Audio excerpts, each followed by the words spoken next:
Nobody stole pizza. America reinvented it. And that reinvention became the most consumed food on the planet.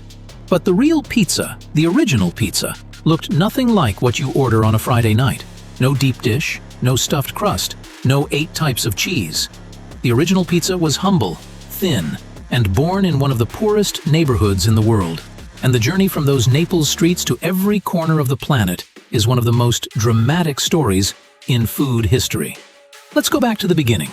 The year is around 997 AD, southern Italy. The word pizza appears in a Latin text for the first time in history, in a small town called Gaeta, near Naples. At this point, pizza is not what we think. It is simply flatbread, dough stretched thin, baked on a stone, topped with whatever was available. Olive oil, garlic, herbs, sometimes a little cheese. No tomatoes. Tomatoes did not exist in Italy yet. For centuries, pizza remained a poor man's food. Street vendors in Naples sold it flat on wooden boards, walking through the city's most desperate neighborhoods. The bassi, the cramped ground floor dwellings where the poorest families lived, 12 people to a single room. A slice of pizza cost less than a coin.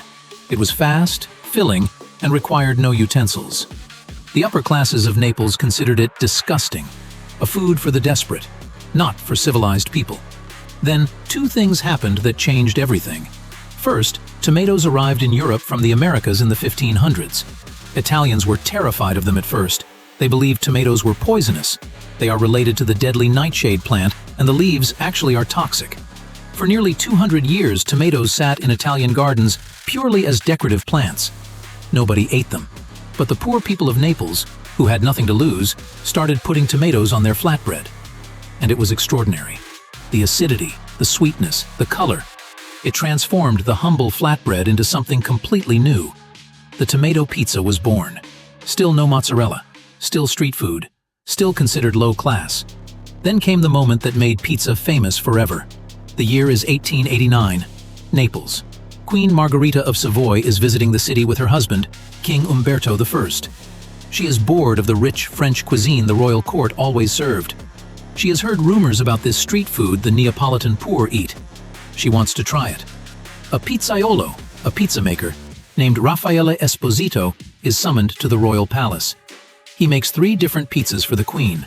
She loves one above all others, topped with tomato, mozzarella, and fresh basil. Red, white, and green, the colors of the Italian flag. Esposito names it Pizza Margherita in her honor. The queen writes him a letter of appreciation. It becomes the most famous pizza in history. Overnight, pizza goes from poor man's street food to a dish fit for royalty. The entire city of Naples is electrified. But pizza is still local, still Neapolitan. The world has not found it yet. That changes in the late 1800s and early 1900s.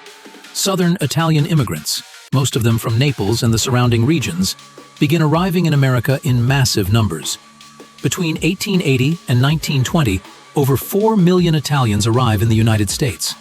They settle in New York, Chicago, Boston, Philadelphia. They bring their food with them. The first American pizzeria opens in New York City in 1905. A man named Gennaro Lombardi, a Neapolitan immigrant, opens a small shop on Spring Street in Manhattan. He sells pizza exactly as it was made in Naples. Simple, thin, tomato, mozzarella, basil. The Italian immigrant community loves it. Other Americans barely notice. For the next 40 years, pizza remains almost entirely within Italian-American immigrant communities. The wider American public knows almost nothing about it. Then, World War II changes everything. American soldiers stationed in Italy during the war eat pizza for the first time. They are completely obsessed. When they return home, hundreds of thousands of them from every state in the country, they bring the craving with them. Suddenly, there is enormous demand for pizza all across America from people who have never been near an Italian neighborhood.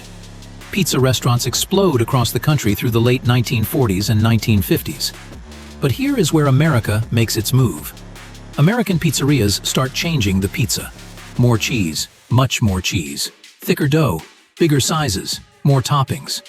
In 1943, a Chicago restaurateur named Ike Sewell creates something that would horrify every Neapolitan who ever lived: deep dish pizza.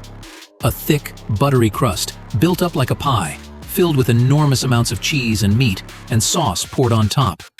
The complete opposite of everything pizza originally was. It is extraordinary. Americans go completely wild for it. Then, the chains arrive. 1958, Pizza Hut opens in Wichita, Kansas. Two brothers, Frank and Dan Carney, borrow $600 from their mother and open a small pizza restaurant. Within a year, they have opened multiple locations. Within a decade, they are franchising across the country. 1960. Domino's is founded by Tom Monahan in Ypsilanti, Michigan. His innovation is not the pizza, it is the delivery. 30 minutes or it is free. America does not need to leave the house anymore. Pizza comes to them. These two chains alone transformed pizza from a regional Italian-American food into a global industrial product. Pizza Hut and Domino's expanded internationally through the 1970s and 80s. Japan, Australia, United Kingdom, India, Latin America. Everywhere they went, they brought the American version. Not the Neapolitan version, the thick, cheesy, heavily topped, delivered to your door American version. Today, pizza is a $145 billion global industry. Americans alone consume approximately 3 billion pizzas every year, around 23 pounds of pizza per person annually. There are over 75,000 pizzerias in the United States. And in Naples, the birthplace of pizza, the original margherita, made exactly as Raffaele Esposito made it in 1889, is now a protected UNESCO cultural heritage. The Neapolitans had to register their own food with the United Nations to protect it from what the world had done to it. The next time you open a pizza box, just think about the poor families of Naples who started all of this, eating flatbread in cramped one-room apartments because it was the only thing they could afford. They had no idea they were inventing the most popular food in human history. Every bite has a story. I will see you in the next one.